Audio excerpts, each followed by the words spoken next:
Kadungog mo atong balita katong sa kuan ko no, ang taga UP, ang ilang ingon is no classes under a Marcos presidency. Students walk out.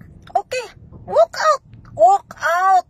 Nalimot man siguro mo nga kana inyong kanang eskwelahan na isa sa gobyerno na ka mga ingrato kawag din yung mga utang kabubuton. Mga bright man ka mo. Lisod ba kay nasudlo ninyo eskwelahan? Upcut exam perting lisoda. Unya inyo lang kaskasan. Kwarta ra ba na sa gobyerno ang inyong scholarship? Out.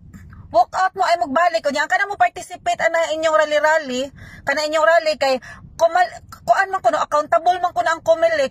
Kay gitikasan jud kuno sila. Abi wa na kadaog ang inyong presidente, tikas dayon. Pero kay inyo nga patong presidente nakadaog, why tikas? So kung dili uyon sa inyong gipili, tikas.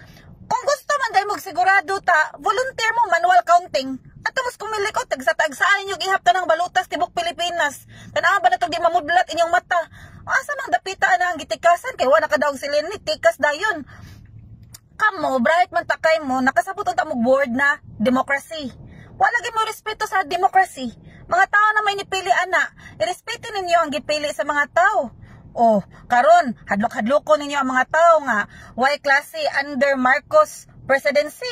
Hawa dayon ang kanang tanang estudyante nga mo participate ana ilagay inyong rally blacklisted na as UP. Mas maayo pa blacklisted ana jud pabalika. Kanang scholarship ninyo ihatag nas ubang estudyante nga katong layo kay tanan as bukid nga di gyud ka afford og college unya mga bright kay utok kato mga deserving jud kayo.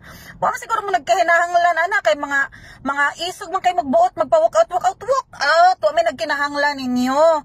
Kwarta nas gobyerno ang gigasto ana inyong scholarship. Di na inyo mo ay mo paghilas-hilas kay wa gyud maghangol daghan kista nang mag-ilog na inyong slot dinha sa UP. Ha, ay mo paghilas ra pud kay mo ay magingon-ingon mo ana kay hindi kuno tayo papayag na pamunuan ang magnanakaw, mamamatay tao. Mao sa bitaw nagiingon ninyo sa una kang Duterte. O gibutuhan na mo kriminal mamamatay tao. Okay man unom ka tuig karon tan-aw na sad nato. Basan si diay kaning inyong giingon nga magnanakaw kuan pero hilas sa mo mag-walk out. Pasalamat mo gigastuhan mo sa gobyerno ana inyong scholarship. Kahayahay ra. Wa gyud mo utang kabubuton.